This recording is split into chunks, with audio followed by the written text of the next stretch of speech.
As we pull away from the commercial pavement of West State Street, settling into the steady flow of traffic, look out through the glass at the wide, rolling landscape of western Pennsylvania opening up before us. We are beginning a 15-minute journey that will take us directly through the heart of Lawrence County into a city that is absolutely bursting with some of the most unique, explosive, and culturally rich history in the entire American Rust Belt. We are on the western approach to New Castle, Pennsylvania. Right now, as we cruise past the modern fast food chains, the sprawling retail lots, and the heavy flow of local commuters, it is easy to mistake this stretch of highway for any other modern commercial corridor in the country. But the ground beneath our tires and the deep, river-carved valley we are about to descend into hold a story of staggering industrial wealth, incredible immigrant grit, and a deeply fascinating culinary legacy. As we continue eastbound on State Street, which is also United States Route 224, look at the subtle shifts in the topography. The horizon is framed by deep, heavily forested hillsides. Millions of years ago, retreating glaciers violently tore through this region, leaving behind a massive, complex network of waterways. New Castle sits at the absolute geographic epicenter of a massive hydraulic crossroads. It is the exact point where the Mahoning River, the Shenango River, and the Neshonoc Creek all violently crashed together to form the Beaver River. When the very first rugged, desperate pioneers pushed their way through the dark, terrifying forests of the Pennsylvania frontier in the late 1790s, they looked at all that rushing, converging water and immediately saw raw, unbridled power. They built grist mills and sawmills, harnessing the heavy currents to conquer the wilderness. But as the road begins to shift and we prepare to transition onto West Grant Street, bringing us closer to the river and the historic heart of the city, the pioneer days fade into the background, eclipsed by something much heavier and much louder. In the late 1800s, New Castle absolutely exploded.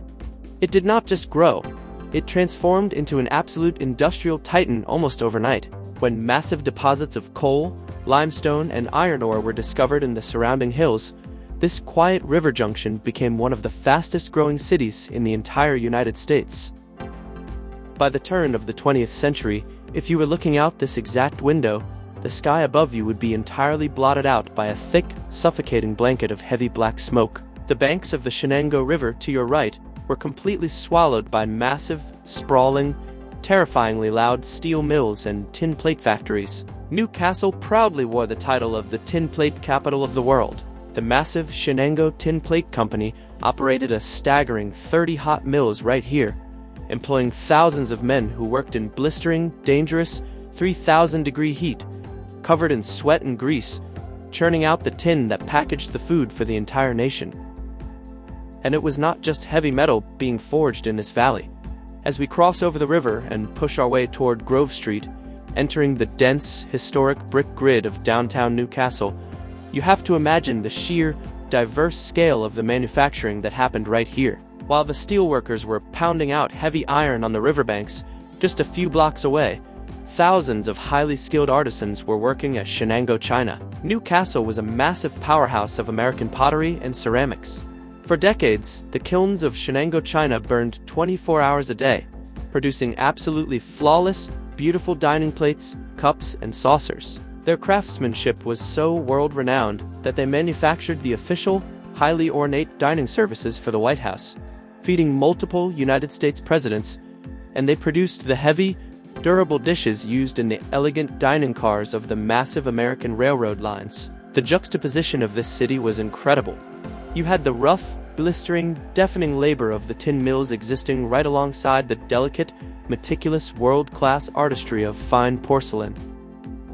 We are cruising directly through the downtown architecture of New Castle now, moving along the pavement of the central grid. Look at the towering, heavy stone and brick buildings that line these streets. Look at the massive, ornate bank facades and the heavily detailed cornices holding up the sky. In the 1920s, this city was overflowing with unbelievable, staggering wealth. The industrial barons who owned the mills built an incredibly opulent, sophisticated city. If you look up toward the hills framing the downtown, you can still see the massive, imposing, neoclassical architecture of the Scottish Rite Cathedral. It is a massive, towering Masonic temple that dominates the skyline, looking like a piece of ancient Greece dropped directly into a western Pennsylvania steel town. It stands as a quiet, massive monument to the sheer financial power and the bold, unapologetic ambition of the men who controlled the valley during the Roaring Twenties. But the true soul of Newcastle does not belong to the wealthy industrial barons. The soul of this city belongs to the working-class immigrants who built it with their bare hands. When the mills were desperate for cheap, strong labor, a massive wave of immigrants from Italy, Poland, Greece, Syria, and Eastern Europe flooded into this valley. They brought their families, their deep traditions, and most importantly, they brought their food. As we drive through these historic streets, we are passing through what is widely, passionately defended as the hot dog capital of the world. In the early 1900s, Greek immigrants arrived in Newcastle and opened up small, narrow, bustling lunch counters, specifically designed to feed the massive armies of mill workers who were coming off their grueling, 12-hour shifts. They created the iconic Newcastle chili dog. It is a small hot dog on a steamed bun, completely buried under a heavy, rich, deeply spiced, complex Greek chili sauce, heavily smothered in sharp mustard, and a mountain of chopped white onions. Famous, deeply historic local institutions like Coney Island, M&P Coney Island, and Po Lunch have been serving these incredibly specific, heavily addictive hot dogs for over a century.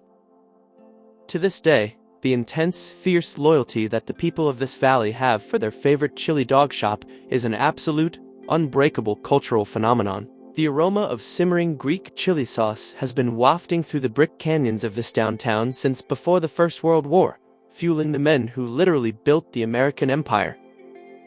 As we transition our route, pushing our way out of the dense commercial center and heading eastward onto Butler Avenue, the road begins to climb out of the deep river valley. Look out at the sky above the roof lines of the older, deeply settled residential neighborhoods. In any other Rust Belt city, the story is usually completely defined by the fire of the blast furnaces. But Newcastle holds a completely unique, incredibly loud, and wildly colorful distinction that sets it apart from every other town in the country. Newcastle is the undisputed fireworks capital of America.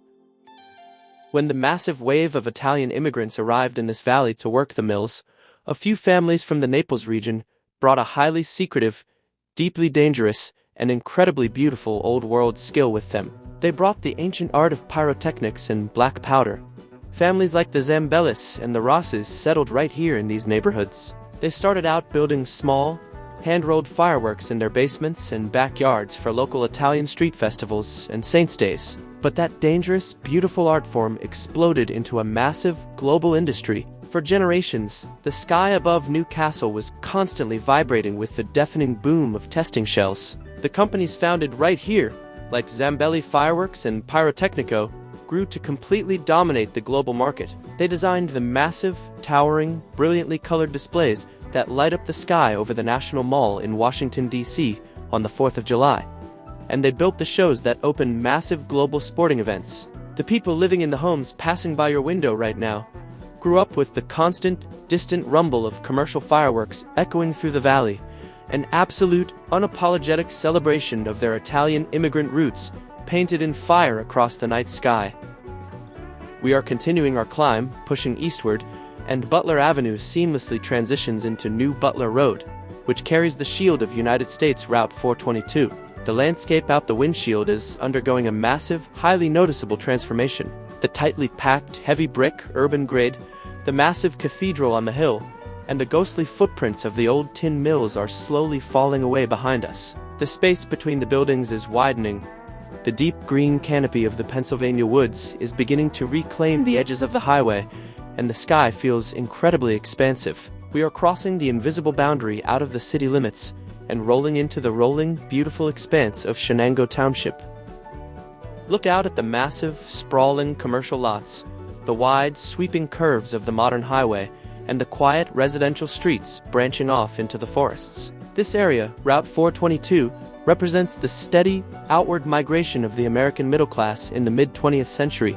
As the automobile became king, the massive, chaotic, smoke-filled density of the city center was slowly traded for the quiet, wide-open spaces of the surrounding townships. But as you look at the modern businesses and the functional, steady traffic flowing along New Butler Road, it is impossible not to think about the incredible, ironclad resilience of the people who live here.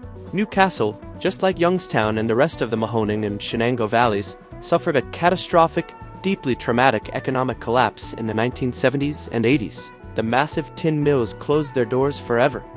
The Shenango china kilns finally went cold. Thousands of people lost their livelihoods in the blink of an eye, and the massive, roaring heartbeat of the industrial era went completely, terrifyingly silent. But the people of Lawrence County did not surrender. They possess a stubborn, deeply ingrained grit that simply cannot be broken by economic downturns. They held on to their deep immigrant roots. They continued to line up at the historic lunch counters for their chili dogs. They continued to light up the sky with the most spectacular fireworks in the world. They completely repurposed their valley, turning away from heavy, toxic industry and focusing on advanced manufacturing, healthcare, and fierce local independence. We are on the final stretch now, gliding smoothly along the dark asphalt of New Butler Road.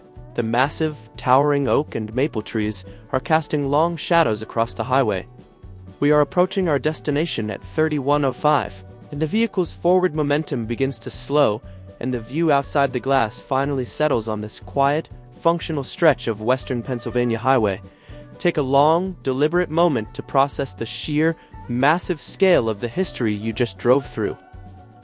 Over the last 15 minutes, you have traced the ancient, violent paths of the Ice Age glaciers that formed the rivers. You have envisioned the terrifying, beautiful fire of the massive tin plate mills that built the modern world. You have driven past the historic kilns that baked porcelain for American presidents, and you have traced the footsteps of the incredibly resilient Greek and Italian immigrants who forever shaped the culture, the food, and the very sky above this valley. You have witnessed the devastating, crushing weight of industrial collapse, and the quiet, enduring, absolutely unbreakable strength of a community that refused to fade away. Thank you for taking this long, deliberate journey with me, looking out the glass and traveling the deep, heavy, and profoundly resilient roads of Newcastle, Pennsylvania.